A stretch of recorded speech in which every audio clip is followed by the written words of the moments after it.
Aujourd'hui, Joanie, on est là ensemble pour se parler d'intervention de groupe, d'estime de soi. Puis toi, tu vas nous parler aussi de ton approche féministe. Dans l'estime de soi, souvent, on sait que les femmes et les hommes qui peuvent venir me consulter, ici, chez vous, c'est les femmes, qui vivent des enjeux de santé mentale ou des difficultés d'insertion sociale et professionnelle. Souvent, ça va venir affecter leur estime de soi. Puis, on va retrouver dans nos groupes des prises de parole qui sont un peu des prises de parole dépréciatives. Les personnes parlent d'elles-mêmes d'une façon assez négative. Puis, je voulais savoir un peu, toi, dans le groupe, comment tu fais pour travailler la reconnaissance des compétences des personnes lorsqu'elles parlent d'elles-mêmes de façon justement dépréciative ou qui vont comme se juger, hein? Effectivement, les femmes qui viennent nous rencontrer arrivent souvent en disant qu'elles ont aucune compétence, aucune force, aucune expérience qu'elles vont pouvoir mobiliser dans leur insertion socio-professionnelle. Et pourtant, nous, ce qu'on souhaite, c'est travailler sur 3 éléments plus spécifiques pour travailler sur l'estime de soi. La première chose, c'est qu'on va prendre le temps, tu l'as nommé, Patricia, de reconnaître les compétences de la personne. Puis reconnaître les compétences de la personne, bien nous, on va beaucoup axer le tout, comme on travaille dans une approche féministe, sur la reconnaissance des compétences qu'on a mobilisées dans du travail invisible. Donc, on a beaucoup de mamans à la maison, de proches aidantes, de femmes qui ont fait du bénévolat aussi et qui pensent que tout ce qu'elles ont accompli n'est pas utile pour la suite. Donc, on va vraiment prendre le temps de reconnaître ces forces-là et ces compétences-là pour qu'elles puissent les mobiliser dans leur démarche de recherche d'emploi. Aussi, on travaille avec une approche féministe, puis on va vraiment venir le travailler justement avec l'estime de soi, cette approche féministe-là. Puis ce qu'on veut, c'est travailler sur les paroles dépréciatives, sur les pensées, les croyances limitatives aussi de la femme, en misant sur l'action. Donc, on ne veut pas seulement rester dans la réflexion, dans le fait d'identifier sur papier ses qualités et ses forces, mais vraiment dans l'action de leur faire vivre des activités concrètes qui leur permettent justement de se positionner comme personne par rapport à leurs forces, leurs compétences et leurs intérêts. Par exemple, on va aller s'initier à différents métiers. On va aller dans un centre de formation professionnelle, puis on va amener les femmes à essayer quelque chose souvent qu'elles ne connaissent pas ou qu'elles connaissent très peu, puis à s'initier à ce métier-là. Par exemple, l'usinage, les femmes vont aller une demi-journée manipuler vraiment les machines et créer leurs propres pièces. Fait que j'en ai apporté justement une ici. Puis ça, c'est vraiment une de nos participantes qui a créé ça, quelqu'un qui n'avait jamais touché à l'usinage auparavant. Puis ces activités-là, ce que ça permet, c'est, oui, de reconnaître ses forces, mais de l'ancrer dans quelque chose de concret, de l'associer à une situation spécifique. Donc, ça leur permet que lorsqu'elles parlent, par exemple, de leur minutie, elles peuvent nommer justement, j'ai découvert que j'étais quelqu'un de minutieuse parce que lorsque j'ai touché à l'usinage, je me suis rendu compte que j'étais celle dans mon groupe qui prenait le plus de temps de m'assurer que mes lignes étaient droites. Donc, elles viennent vraiment ancrer des forces, des compétences lors de ces activités-là. Puis, il y a aussi tout le reflet par les pairs.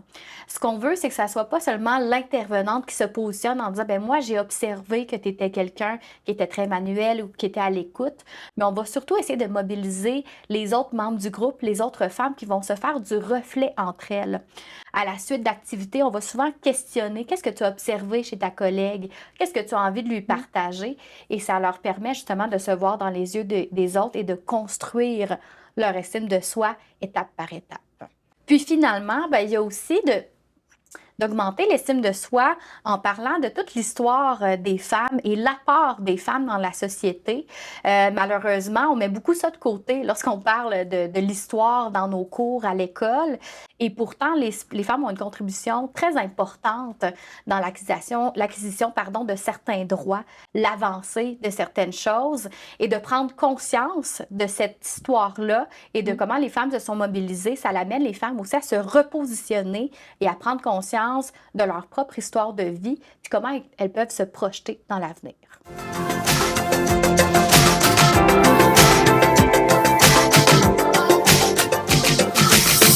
Tu viens juste d'en parler, hein, c'est comme important pour vous d'amener les femmes à explorer notamment des métiers non traditionnels. Comment tu associes ça justement à l'estime de soi? Hein? Comment vous travaillez ces éléments-là en explorant des métiers qui sont non traditionnels? Bien, la première chose, c'est qu'encore aujourd'hui, il y a beaucoup de préjugés. Beaucoup de femmes et de personnes dans la société croient qu'il y a des métiers qui sont faits pour les hommes et qu'il y a des métiers qui sont faits pour les femmes. Et les femmes, bien, il y a encore une ségrégation professionnelle. Les femmes ont tendance à aller vers tout le même genre de métier parce que souvent, c'est ces modèles-là qu'on a. On connaît des enseignantes, des infirmières, des intervenantes, mais on connaît peut-être très peu de plombières et de charpentières. Donc, on veut les amener justement à ouvrir les horizons puis à voir que tout est possible. On n'est pas limité en termes de choix parce qu'on est une femme. Fait que ça, c'est une des premières choses. Puis finalement, il y a aussi la question d'améliorer sa situation économique. Aussi, notre mission, c'est l'amélioration de la situation économique des femmes. Ça peut entre autres passer par découvrir et s'insérer dans des métiers majoritairement masculins qui offrent des bonnes perspectives d'avenir et des bonnes conditions de travail. Donc, si personne ne m'en a parlé, bien, je vais peut-être pas voir que c'est une possibilité, alors que si quelqu'un m'en parle, mais en plus que j'ai l'occasion d'y toucher, bien, ça me permet vraiment de faire un choix qui est plus éclairé et qui me convient complètement.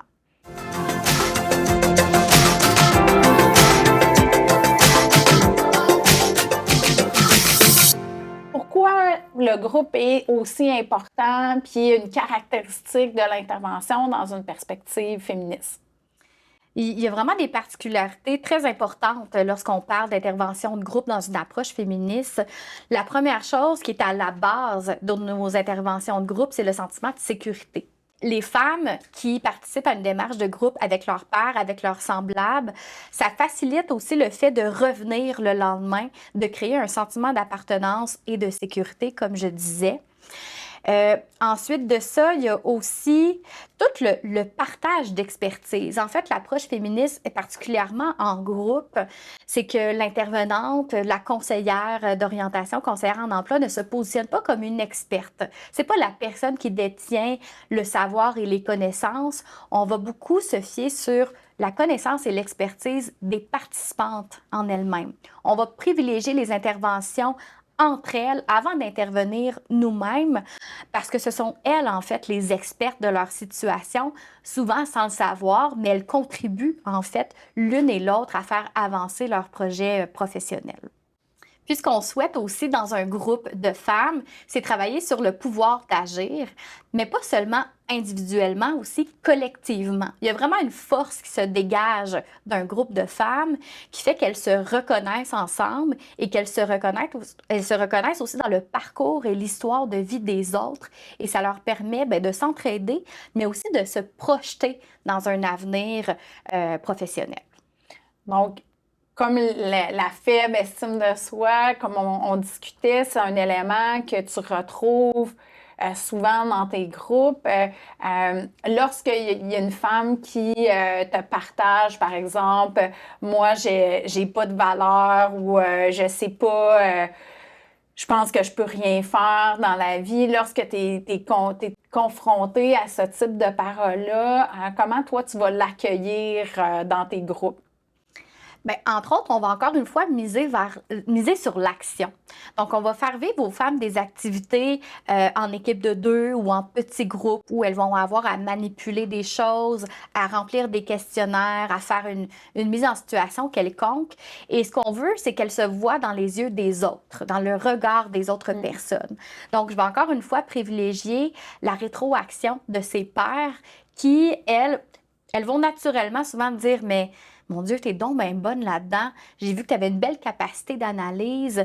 Tu es une personne qui est à l'écoute. » Donc, c'est pas seulement moi qui fais des reflets par rapport à la situation de la personne, mais c'est vraiment les pairs qui viennent nommer les choses concrètes, les faits qu'elles ont observés par rapport à leurs collègues dans le groupe. Donc, on va vraiment y aller de cette façon-là. Puis, on va prendre le temps, encore une fois, de bien reconnaître chacune des compétences de la personne, que ce soit dans le travail ou que ce soit dans l'apport domestique aussi là, à la maison. Puis, on va aussi travailler sur les réussites. On va les amener plusieurs fois dans une démarche de groupe à identifier des réussites de leur passé, des réussites que ce soit professionnelles ou personnelles, que ce soit une petite réussite, une plus grande réussite, et à décortiquer cette réussite-là. Qu'est-ce que ça m'a fait vivre? C'est quoi les émotions que j'ai ressenties? Est-ce que j'étais confiante au départ de réussir cet élément-là ou pas? Qu'est-ce que j'ai appris sur moi en termes de qualité, en termes de connaissances? Donc, on a des femmes qui vont nous parler de la réussite de leur permis de conduire, des femmes qui vont parler du fait d'avoir réussi à faire une thérapie, des femmes qui ont fait une œuvre d'art, peu importe, et elles apprennent justement à parler d'elles positivement, ce qu'on a rarement l'occasion de faire dans le quotidien.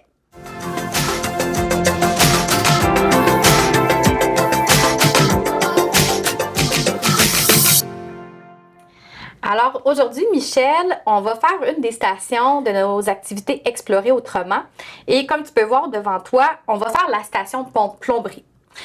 Je te rappelle que nos ateliers Explorer autrement, ce qu'on veut, c'est faire les choses différemment. Je pense que tu aimes les gâteaux. Oui, bien sûr. T'aimes les gâteaux. Ouais. Quand on aperçoit un gâteau, on peut avoir une idée de si on aime ça, mais tant qu'on n'y a pas goûté, on ne sait pas vraiment si c'est quelque chose qui nous convient ou pas. C'est un peu la même chose lorsqu'on fait de l'exploration professionnelle. La plomberie, souvent, ça peut faire peur. Ça peut intimider parce qu'on peut entendre encore aujourd'hui que c'est un métier qui est majoritairement masculin.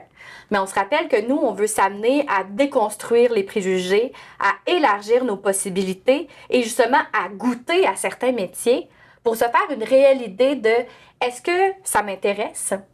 Est-ce que j'ai des forces par rapport à ce métier-là? Comment je me sens? Comment je peux gérer aussi la nouveauté et les imprévus? C'est vraiment une belle occasion d'apprendre à se connaître puis de vivre des belles réussites. Alors, est-ce que tu te sens prête à mettre la main à la pâte et à justement toucher à de la plomberie pour une première fois, si je ne me trompe pas? On y va? On y va? Ouais. Parfait. Ce que je vais faire, c'est que moi, je vais être plutôt en observation. Je vais être là en soutien. Ce que je veux, c'est que tu réalises le plus possible l'activité par toi-même au meilleur de tes capacités. Il n'y a pas de bonne ou de mauvaise réponse. Faire l'activité, vivre l'activité en soi, c'est déjà une réussite d'essayer. Donc, la première étape, tu as des cartons ici devant toi et tu vas avoir 2 missions. Donc, tu as une première mission qui va être d'identifier les bons tuyaux en collant les cartons qui sont ici. Et la deuxième étape, ça va être vraiment de faire des réparations, un peu comme une plombière le ferait. On se met dans la peau, idéalement, de la plombière.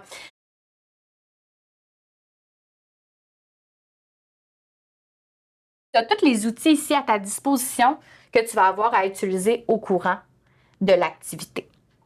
Est-ce que tu as des questions, Michel? Oui, bien sûr. Est-ce que tu aurais à m'expliquer quels sont les tuyaux? Parce que là, je suis un peu mêlée, là. Je ne connais pas les tuyaux, je ne connais pas leur nom. Ben, je me sens un peu perdue, là, déjà, par rapport à ça. Oui, je comprends. La première fois que moi aussi j'ai vu la station, j'ai vécu la même chose que toi. Je me demandais c'était quoi ces tuyaux-là et à quoi ça servait. Ce que j'ai fait quand même, c'est que j'ai plongé et j'ai essayé au meilleur de mes capacités d'aller identifier tout de même les tuyaux par moi-même pour commencer avec les explications. Donc, ce que je te laisserai faire, c'est commencer par toi-même, puis moi, je reste présente si tu as des questions. Donc, je te laisse débuter avec les cartons, Michel. D'accord. Merci, Joanie.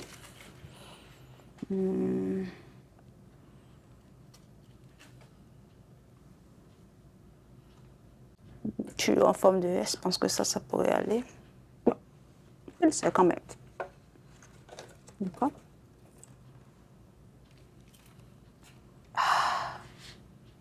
Qu'est-ce que c'est que ça? Une grosse tuyau. Une Y. C'est pas moi. Moi, je peux le mettre ici. Est-ce que j'ai... j'ai pas l'impression de faire la bonne chose. Est-ce que je suis en train de... Est-ce que j'en serais capable C'est très bien parti. Aïe, aïe, aïe. Un gros tuyau, ben, ils sont tous identiques. Comment est-ce que je vais faire pour l'identifier, là?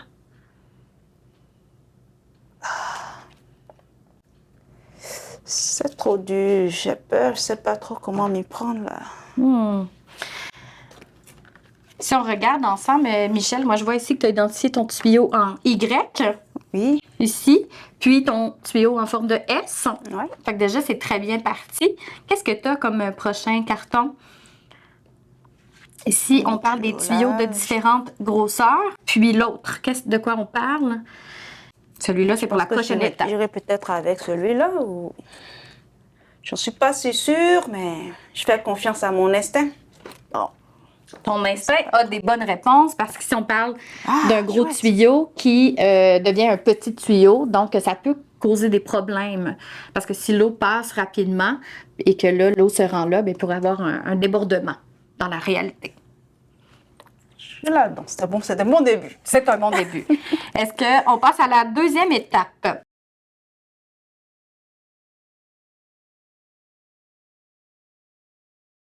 Je t'invite peut-être à me lire à voix haute. Comme ça, je vais pouvoir bien comprendre quelles sont tes étapes. Et tu peux lire la première phrase ici pour faire le travail. D'accord.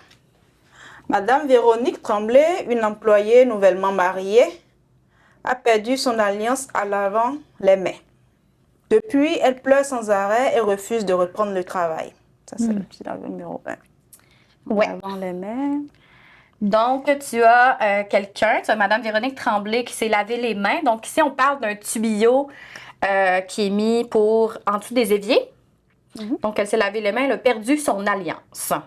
Tu peux relire peut-être tes cartons ici pour te donner une idée de à quel endroit pourrait se trouver une alliance et voir qu'est-ce que tu ferais avec les outils qui sont à ta disposition. OK. Oh, qu'est-ce que ça devient sérieux là? En plomberie, lorsqu'on installe un évier, on utilise ce type de branchement ayant la forme d'un S. Il permet de récupérer les objets qui y tombent.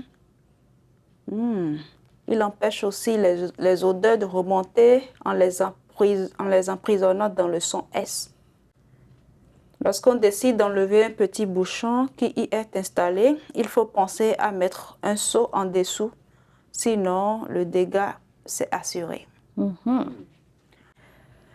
Qu'est-ce qu'il faut que j'utilise? Peut-être que je vais mettre un seau. Bon. Quel outil, là? Je ne sais pas quel outil je dois choisir, là. Il y en a plein. Je ne sais pas par commencer. Rappelle-toi que l'objectif, c'est d'essayer. Si serais capable. Puis tu as le droit de te tromper, Michel. L'objectif, c'est d'essayer la tâche.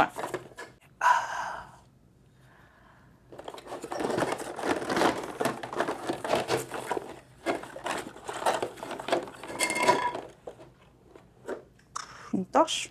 C'est pas une lampe de poche, je sais pas ce que ça peut servir là.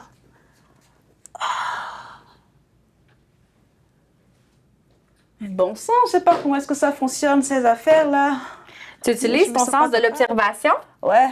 Parfait, c'est ce qu'il faut. En plomberie, ça nous prend un bon sens de l'observation pour voir qu'est-ce qu'on peut faire. Si tu relis, je t'invite, tantôt tu as bien lu ici, j'ai l'impression que tu as saisi plusieurs choses. Moi, je t'inviterais peut-être à le relire et voir comment ça pourrait t'aider à accomplir ta tâche qui est de récupérer la bague.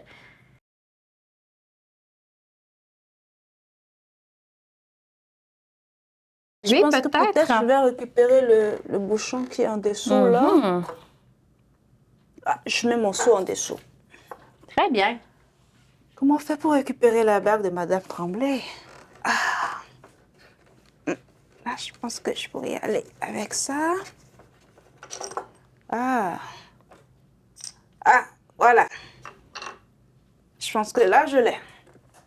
Je pense que c'est la bague d'alliance de Madame Tremblay. Super! Donc, tu as une première étape de faite, Michel.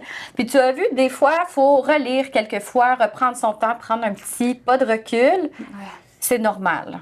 Hein? C'est quelque chose qui est nouveau. Puis la nouveauté, tant qu'on n'a pas essayé, on ne peut pas savoir comment ça fonctionne. Monsieur Clévière, c'est pas trop là. Monsieur Clévière a laissé tomber son foulard dans la toilette et l'a flûché sans s'y rendre compte.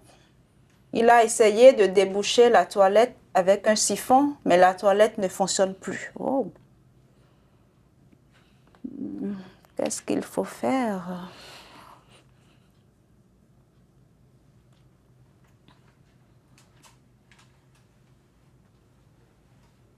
Il a laissé tomber son foulard dans la toilette. Il a flûché. Oh. Comment faire pour récupérer le foulard de Monsieur Clivière?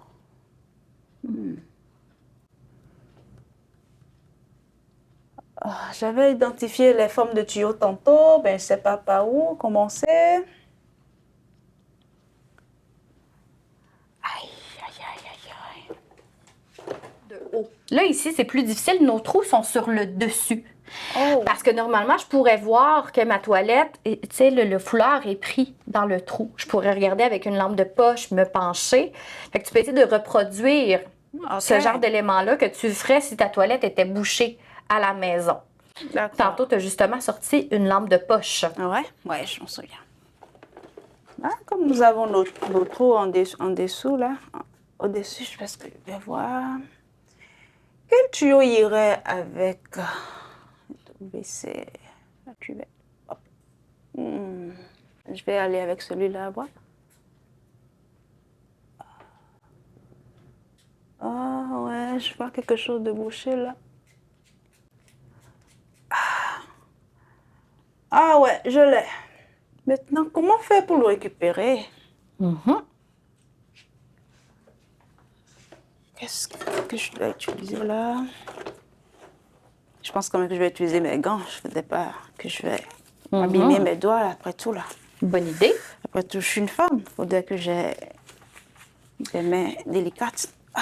C'est intéressant ce que tu viens de dire, Michel, parce que tu vois, qu'on soit une femme ou un homme, ce qu'on va souhaiter lorsqu'on fait des tâches manuelles, c'est de porter des gants, peu importe, parce que c'est une question de santé et sécurité au travail.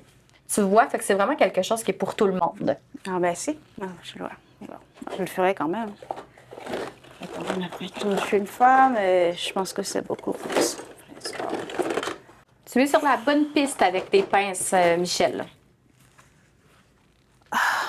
Là, il me faut récupérer encore une lampe de poche.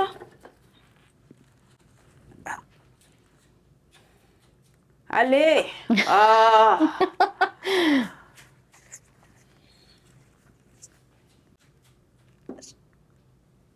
Comment est-ce que ça s'ouvre celui-là?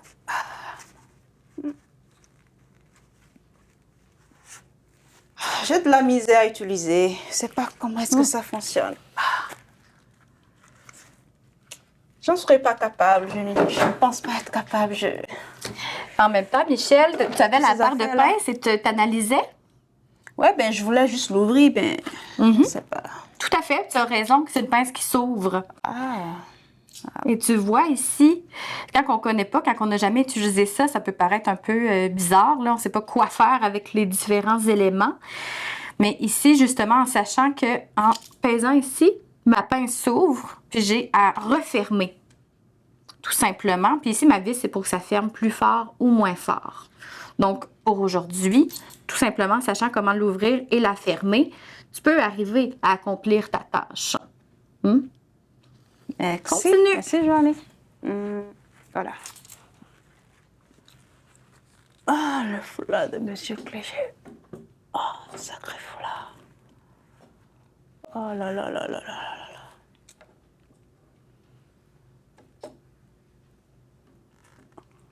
Oh, il y a de l'eau là-dedans. Oh, vraiment. Yes! Voilà. Pour quelqu'un qui avait jamais débouché de toilette, Michel, et qui avait jamais utilisé les pinces, Ouais. ça se passe bien. Qu'est-ce que Merci. t'en penses? Hein? Ah, c'est encourageant. C'est encourageant ce que tu dis là, Valérie et Joanny, mais bon. Alors, Michel, on est rendu à la dernière étape? Encore? Oui, encore. Mais c'est la dernière. Alors, je t'invite à lire la dernière étape, puis après, on pourra faire un retour ensemble. Les employés ont aussi remarqué que les 2 lavabos de la salle de bain sont tout le temps bloqués et que l'eau s'y accumule quand on se lave les mains. Enfile tes gants et tes lunettes afin d'utiliser le fiche. Le fiche?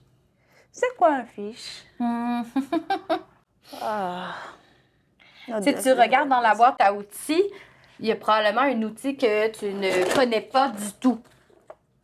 Pas du tout. J'avais déjà utilisé ceci. Ça, c'est des tuyaux. Que ça pourrait être ça. Je pense que ça pourrait. Ah, Tout à fait.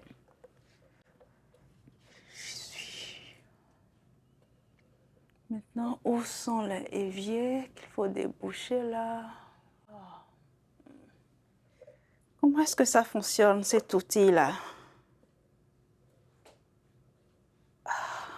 Comment est-ce que ça le fait? Est-ce que j'y arriverai? Comme ça ou comme ça?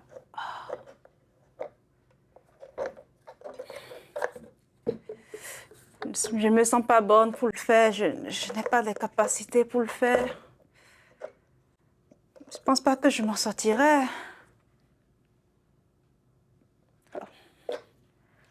Si tu t'appuies sur ce que tu as fait au début, tu te rappelles de ta première étape d'évaluer quel tuyau était bouché avec ta lampe de poche? Ouais, c'était celui-ci que j'avais fait. Et si tu reproduisais cette même étape-là, mais pour tes tuyaux ici, pour identifier s'il y en a un qui est bloqué?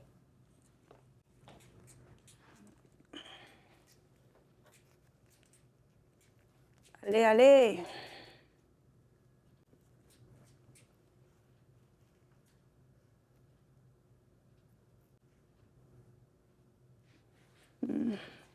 C'est débloqué. Je viens juste de débloquer celui-là.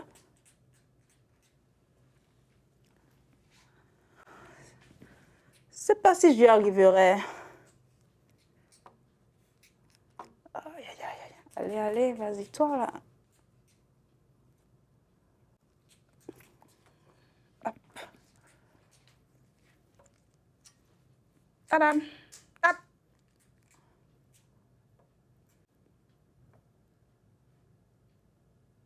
Ah ouais, je vois. Je vois même pas dessus. Je sais pas comment est-ce que ça fonctionne. Est-ce que tu as vu quelque chose dans l'un des tuyaux? Ouais, j'ai vu quelque chose ici. OK. Donc, c'est probablement ce qui fait que l'eau remonte dans notre lavabo.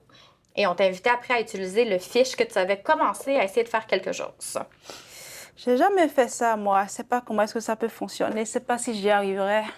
Je pense pas que je sois faite pour être une plombière.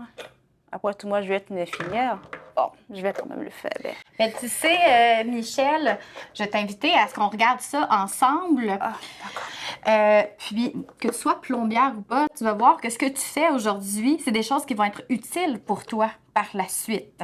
Parce que soit tu vas pouvoir transférer tes compétences dans un futur métier. Tu disais peut-être être infirmière, être plombière. Bien, c'est drôle, il y a des similarités entre ces métiers-là. On a parlé tantôt des eaux usées qu'on avait ici dans notre chaudière, mais aussi quand on travaille avec des humains, on va travailler aussi avec des matières qui peuvent être rebutantes si on est infirmière ou préposé aux bénéficiaires. Il y a beaucoup de tâches qui sont manuelles et où on doit utiliser notre sens de l'observation. Donc, je pense que ça peut être utile. Puis, je te vois aller avec le fiche. Sais-tu à quoi ça me fait penser? Quoi? Ça me fait penser à moi la première fois que j'ai utilisé le fiche et à mon équipe, à mes collègues de travail. La première fois qu'on a sorti ça, on était à peu près 5-6 de notre équipe à essayer de trouver comment ça fonctionne. Ça veut dire que moi, je suis pas bonne pour être une plombière. Je regarde toute la misère que j'ai eue avant de sortir ça. D'abord, je ne sais pas ce que ça veut dire, une fiche, tout ça. Parce que ça s'apprend. Ouais. Avec le temps, la patience. Si je te montre, en fait, je vais t'expliquer parce que la plupart des personnes qui font cette activité-là la première fois ont de la difficulté à comprendre comment ça fonctionne. On arrive à penser que ça va débloquer le tuyau, mais on n'a aucune idée de comment ça fonctionne. Fait que parfois, d'aller poser des questions, c'est une bonne façon de réussir à accomplir la tâche. C'est pas parce qu'on n'est pas capable ou parce qu'on n'a pas les compétences. Au contraire, c'est parce qu'on veut y arriver, on démontre de l'intérêt. Ça peut être une bonne façon d'y arriver aussi. Donc, la façon que ça fonctionne, c'est que tu as une petite vis ici qui bloque ou qui débloque le fil ici. Et ce qu'on veut faire, c'est descendre jusqu'à temps qu'on touche à l'objet. OK. qui bloque notre tuyau. Un coup qu'on touche à l'objet qui bloque notre tuyau, je ne vais pas le faire parce que j'aimerais bien sûr que tu le fasses par la suite. Je vais bloquer ma vis parce que je ne veux pas que le tuyau bouge. Oui. Puis ça, ce qui est intéressant, c'est que si finalement tu as un intérêt pour les travaux manuels, bien ça, on pourra analyser ça ensemble. Mais il y a aussi à la maison. À la maison, à la place d'appeler un plombier quand tu as quelque chose de bloqué, ça, c'est un outil qui coûte vraiment pas cher à la quincaillerie. Puis tu pourrais toi-même aussi tenter, développer ton autonomie pour faire quelques réparations. Je te laisse l'essayer, Michel. Oui, je veux bien. Je pense que j'ai eu avec celui-là. Ah, mes doigts. J'ai peur de m'abîmer les doigts, là. Tu as oublié de mettre tes gants. Ah ouais. Je le mettrai. Parce qu'après tout, je tiens quand même à avoir des mains délicates.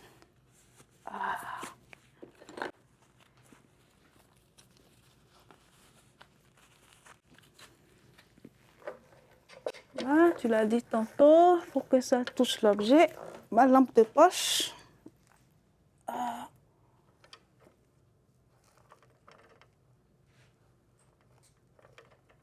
OK. Si tu penses que tu touches à l'objet, Michel, tu peux revisser ta vis pour bloquer ton fil. Puis tu vas pouvoir voir si ça fonctionne, si tu touches réellement à l'objet. Hein. Quand on fait de la plomberie, on ne voit pas nécessairement qu'est-ce qui se passe dans les tuyaux. Donc, des fois, ça nous prend plusieurs essais pour le faire, même quand ça fait plusieurs années qu'on fait le métier. D'accord. Excellent. Je pense que je peux le tourner. Oui, Là. tout à fait. Est-ce que je suis la bonne voie? Et quand tu penses que l'objet est accroché, bien, tu peux venir tirer ton fiche pour voir si tu as réussi à débloquer le tuyau. Comment je fais pour savoir si j'ai touché l'objet? Eh bien, moi, je t'invite à tirer puis à voir par toi-même si... Ah, puis à vraiment enlever le fil au complet. Oui, exactement. Et c'est vraiment Voilà, de cette je l'ai eu. façon-là. Oh, Mhm. c'est chouette. Je pensais pas y arriver, mais là, Ça vient Je démontrer suis- que parfois, je suis au plus départ, encouragée. c'est ça, au départ, des fois, on se dit, ben, j'y arriverai pas, c'est pas possible, j'ai jamais fait ça, ça m'intéresse pas. Mais pourtant, ça te permet de voir que tu as des capacités puis tu as des forces que tu peux utiliser qui vont être utiles. Hein, moi, je t'ai vu utiliser beaucoup ton sens de l'observation tout au long de l'activité. Bien, ce sens de l'observation-là, tu peux l'utiliser, oui, dans une station de plomberie, dans des métiers majoritairement masculins, puis aussi dans d'autres types de métiers. C'est quelque chose qui va t'être utile, peu importe qu'est-ce que tu choisis de faire par la suite. Donc, ça demeure pertinent pour toi de l'essayer, puis de gérer aussi ce que ça te fait sentir. Parce qu'on peut parfois mettre les choses de côté, abandonner, par peur de ne pas y arriver. Ouais. Mais à ce moment-là, on ne sait pas si finalement on a réellement un intérêt ou pas d'intérêt parce qu'on s'est arrêté justement à notre crainte. Quand on va jusqu'au bout, ça nous donne vraiment l'espace pour analyser ce qu'on vient de vivre, puis voir comment on peut l'utiliser dans notre cheminement professionnel pour faire un choix qui est plus éclairé en analysant plus de possibilités pour nous. Merci, Joanie. Dans mon cas, j'avais vraiment peur de ne pas y arriver et je pensais au départ que je n'étais pas vraiment capable d'être une plombière. Je pense que je ne serais pas bonne à le faire. Ben, avec tes encouragements, je pense que je pourrais y arriver en dépassant mes peurs. Puis il y a toujours la formation aussi, hein, la formation qui peut être offerte en centre de formation, mais aussi lorsqu'on débute un emploi, on ne peut pas tout savoir quoi faire du premier coup, c'est normal, c'est nouveau. Puis parfois, c'est d'aller chercher le soutien, de poser des questions, puis ça nous permet d'accomplir la tâche par la suite. Merci, Joanie.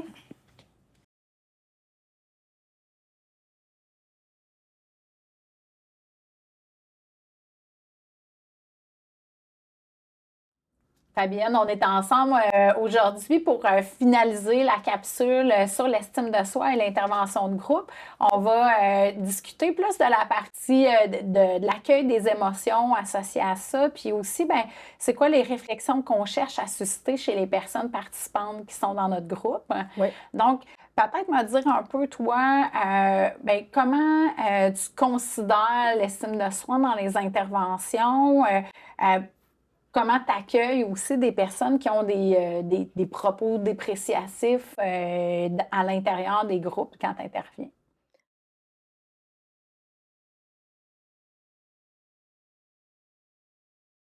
Mais la première chose, je pense, c'est d'une part, de prendre l'habitude comme intervenant de ne pas laisser passer aussi des propos comme ça. Parce que c'est pas si on va en rencontrer, c'est quand on va en rencontrer. Parce que les gens, ça fait vraiment partie du vocabulaire, même de nous comme intervenants, tout ça. On a régulièrement des propos dépréciatifs à son endroit. Par ailleurs, on ne se voit pas toujours aller. On les entend pas toujours. Donc, mon premier mouvement, ça va être vraiment de susciter chez le participant un temps d'arrêt, d'une part, pour accueillir, pour valider la personne dans son impression, parce que c'est réel, même si ses propos ne tiennent pas la route à mes yeux. Si la personne dit « je serai jamais capable » ou « moi, je suis pas bonne pour faire telle chose je suis vraiment poche hein, », des formules comme ça englobantes. Donc, on va accueillir. Mais je vais rapidement tenter de développer chez la personne donc la capacité à s'auto-observer là-dedans. Donc, il n'y aura pas toujours quelqu'un à côté aussi pour lui pointer du doigt, mais donc de développer la capacité à prendre un temps d'arrêt puis à observer que, oups, à ce moment-ci, j'ai la pensée que je suis pas bonne, j'ai la pensée que j'y arriverai jamais. Donc, c'est pas mon identité de pas être bonne, c'est une pensée que sur laquelle j'ai du pouvoir de croire ou de pas croire. Comment, dans le fond, les autres personnes du groupe vont être mobilisées à ce moment-là dans le soutien à cette personne-là qui formule ce type de propos-là par rapport à elle-même? Oui, c'est un bon point parce qu'effectivement, dans le groupe, pour moi, ce qui fait la spécificité du groupe, hein, le groupe, ce n'est pas de l'intervention individuelle avec chacun des participants. Hein, c'est pas ça du tout. Il y en a qui voient le groupe comme une sommation de travail individuel, alors que la puissance du groupe comme facteur de changement, c'est vraiment les autres participants au groupe et leur pouvoir entre eux de faire des interventions. Fait que souvent, ce que je t'ai dit tout à l'heure, quand la personne disait « je me sens poche ou je serai jamais capable », des fois même, je vais développer un code avec les participants de « hop, hop, hop », puis je vais demander aux autres « qu'est-ce que vous observez? Qu'est-ce qui est en train de se passer? » Hein, puis ça va devenir un automatisme. Souvent, ils vont me voir aussi faire ça. Donc, si ça vient des autres, qui vont dire à ce moment-là, ben là, je vois que telle participante, Maryse ou Guylaine, son petit moteur dans sa tête, il va très vite, puis c'est juste des images négatives, ça va avoir beaucoup plus de poids que si c'est moi, comme intervenante, qui a la même intervention. Fait que je vais essayer d'impliquer les autres aussi. Ça, c'est vraiment important. Je veux solliciter les autres, parce que comme dit, avoir des pensées négatives, avoir une faible image de soi, tout le monde, vraiment, à certains moments, peu importe ce qui arrive dans leur vie, vont être fragilisés ou vont avoir des moments où ça va être plus fréquent d'avoir des propos comme ça, là.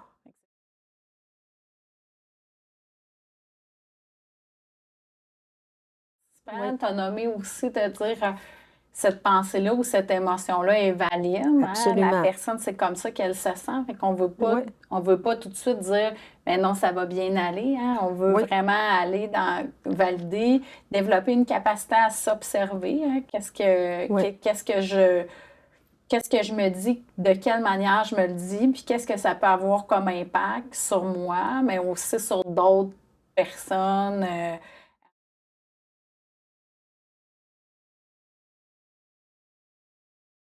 Et ensuite, c'est vraiment ce que je veux susciter, c'est le deuxième mouvement, c'est vraiment d'être davantage compatissante à l'endroit de soi aussi, de poser un regard différent sur soi. Donc, mais pour ça, il faut l'avoir reconnu, il faut s'être entendu aussi. Donc, puis pour poser ce regard-là, je vais aussi susciter la participation des autres.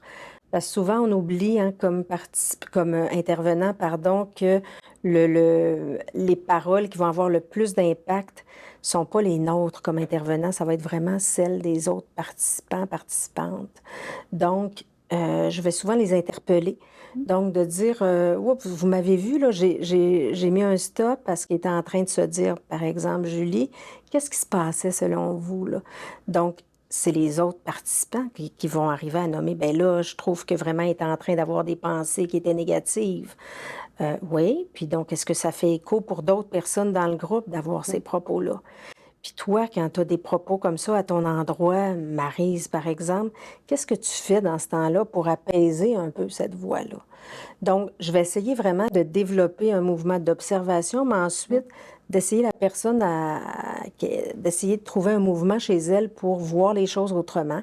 Et ça va passer beaucoup par le pouvoir des autres participantes aussi. Je trouve dans le groupe, les autres peuvent être vraiment aidants par rapport à leur expérience. Je pense que oui, les autres vont avoir un élan de bienveillance, puis ils vont dire, ben non, moi, je le sais que tu es bonne là-dedans, je t'ai vu à l'extérieur, je sais que tu es capable de faire ça, tout ça. Donc, je pense que c'est le rôle de l'animateur aussi, de groupe, de l'intervenant, de justement mobiliser les autres, puis demander, ben toi, quand tu vis une situation comme ça, quand tu as des pensées comme ça, qu'est-ce que tu fais qui marche pour toi? Aurais-tu des choses à lui dire à telle participante pour l'aider un peu à se voir autrement? Donc, les autres deviennent, dans leur façon de faire face à ça, deviennent des modèles eux-mêmes pour développer un regard compatissant sur soi. Puis, dans le fond, c'est un apprentissage. Fait que Oui. c'est comme si le groupe soutient Oui. l'apprentissage de cette compassion envers soi-même. Un autre élément qui, moi, m'apparaît important aussi, hein, c'est comme de dire, ben, le regard dépréciatif, ça se construit aussi Oui. socialement. Dans le fond, c'est dans différentes situations sociales que la personne va des fois se déprécier ou avoir appris à se Absolument. déprécier. Donc, pour moi, le groupe, c'est aussi un lieu qui peut faire revivre un autre type d'expérience dans l'interaction avec des gens, Oui. où est-ce que là, il y a vraiment du soutien, puis un regard, comme tu nommais, bienveillant envers les capacités des personnes qui sont dans le groupe. Fait que ça, pour l'estime ou augmenter l'autocompassion, ça peut être un élément qui est important. Puis des fois aussi pour identifier, si j'ai ce regard-là en ce moment, peut-être qu'il y a des personnes qui nourrissent ça aussi dans mon entourage. Peut-être que j'ai des réflexions à faire sur qu'est-ce que j'accepte. Oui. Qu'est-ce que j'accepte dans mon entourage? Peut-être qu'est-ce que je pourrais faire autrement dans mon travail, dans mes relations personnelles pour une forme d'affirmation de mes besoins, de qu'est-ce qui est important pour moi. Je pense que ça peut être aussi un élément que le groupe peut amener à dire ben, c'est quoi mes besoins, qu'est-ce que je veux en lien avec mon insertion, en lien avec Oui. mon travail, qu'est-ce que je voudrais avoir qui va être important pour moi, puis qui va nourrir comme personne, nourrir mon estime de soi. C'est aussi le groupe, je trouve que ça peut être un lieu d'apprendre à se positionner Oui. dans les relations, à dire qu'est-ce qui est important. Je pense qu'il faut être vraiment le favoriser, le soutenir, ce mouvement-là d'affirmation, parce qu'on n'oublie pas que chaque participant arrive avec son histoire personnelle, arrive avec ses traumas, son bagage, hein. Donc, arrive avec des mécanismes qu'ils ont appris depuis longtemps.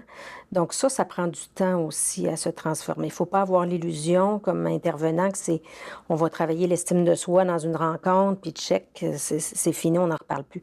C'est un processus qu'on va soutenir tout le long du travail de groupe.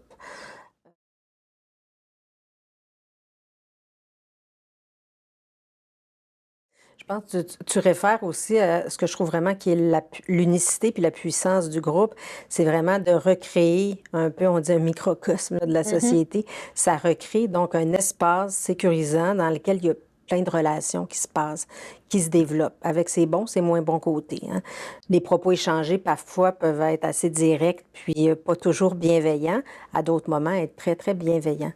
Mais tu as raison de dire que ça permet pour chacun des participants d'avoir un regard différent sur des relations et ce qui leur permettra ensuite de poser un regard sur ce qui se passe pour elle, pour lui, à l'extérieur du groupe, hein.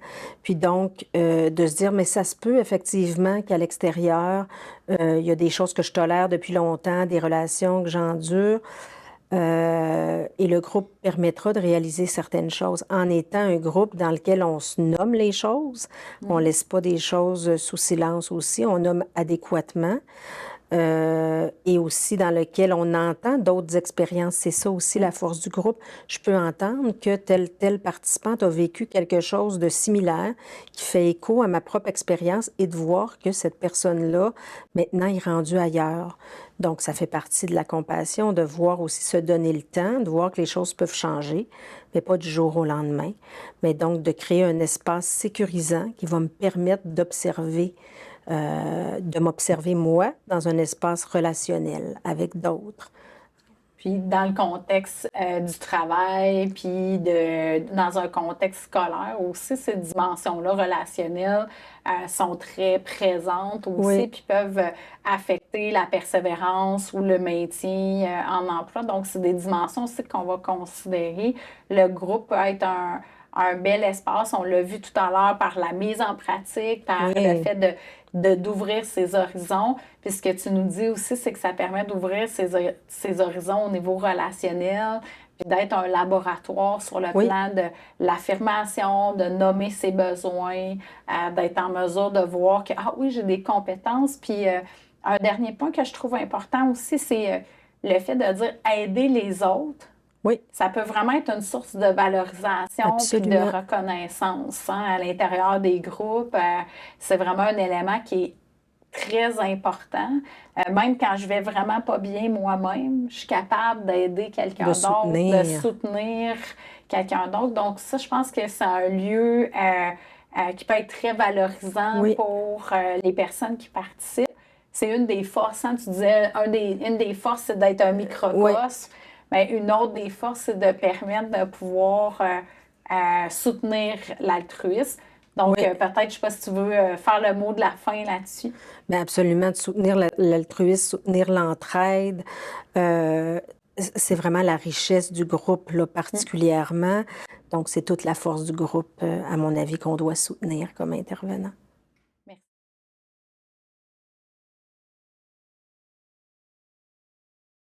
Donc, si tu me permets de rebondir sur ce que tu viens de dire, tu disais le laboratoire là, que vous avez fait qui permet de tester aussi des choses, de voir vraiment concrètement aussi si on a des capacités ou non et de vivre des succès.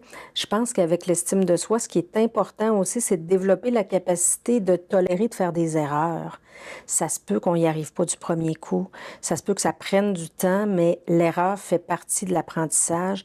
Et plus on a un regard bienveillant par rapport au fait qu'on fait tous des erreurs, plus on va se permettre donc d'essayer, de réessayer et donc de construire une estime de soi qui soit beaucoup plus solide comme apprentissage. On sait, Fabienne, que la faible estime de soi, c'est une caractéristique qu'on voit dans plusieurs diagnostics de personnes qui ont des troubles de santé mentale ou neuropsy. Oui. Donc, c'est transdiagnostic. Absolument. Comment on considère cet élément-là à l'intérieur des groupes? Ça peut aussi nous arriver à tout un chacun à différents moments de la Absolument. vie d'avoir une plus faible estime. Donc, comment dans le groupe on considère ces éléments-là quand on a des gens qui ont des diagnostics ou pas de diagnostics? Effectivement, je pense que à retenir que tout le monde, on a vraiment une image de soi qui peut varier hein, selon notre bagage, notre histoire personnelle, qui peut varier à une période de notre vie aussi où peut-être qu'on peut être éprouvé à l'extérieur dans notre vie personnelle aussi. Donc, tu as raison de dire que ça touche tout le monde à des niveaux différents et c'est transdiagnostique, on dit dans le langage en psychologie. Donc, c'est effectivement une caractéristique là, chez les gens. Donc, je vais l'aborder de cette façon-là en groupe aussi. C'est-à-dire qu'il y a différents niveaux. D'une part, je pourrais faire une rencontre ou un atelier de groupe qui va porter spécifiquement sur l'estime de soi, sur la compassion. Donc, tenter de discuter là-dessus et d'échanger, prendre connaissance de choses. Mais ça vient toucher au niveau cognitif, les gens. Il faut aussi qu'on puisse le toucher sur le plan affectif, expérientiel beaucoup plus. Et ça va passer par un travail continu à l'intérieur de chacune des rencontres de groupe. Ça va être vraiment de repérer à chaque moment où il y a une manifestation chez une participante ou un participant, d'avoir une manifestation soit que l'estime de soi est ébranlée par des propos dépréciatifs négatifs, ou au contraire qu'une personne peut avoir à certains moments des propos qui soient très valorisants pour elle-même et qui peut être très bien comme intervenante ou que ça soit soulevé par les autres participants. Donc, je vais vraiment avoir un travail continu à travers le groupe, transsession, si je peux dire, de soulever tout ça et de profiter des autres participants dans le groupe de façon très dynamique pour aller essayer d'explorer qu'est-ce qui est en train de se passer et comment ça fait écho sur chacun. Puis ensuite, on va amener le participant à étendre tout ça à l'extérieur du groupe, à se dire ce travail-là, c'est pas quelque chose qu'on accomplit temporellement à l'intérieur d'une rencontre ou d'un groupe, c'est quelque chose qui va continuer de se construire à l'extérieur du groupe. Donc, le groupe va être un lieu pour un travail processuel. Hein? C'est comme si ce travail-là sur l'estime de soi, puis la contribution de chacun des membres va se faire comme tout au long du processus. Oui. On a vu aujourd'hui que ça pouvait se faire aussi dans l'action, dans la mise en œuvre, comme Joanie nous en parlait, de situations où les personnes sont amenées à explorer. On a parlé d'affirmation ensemble, d'autocompassion aussi.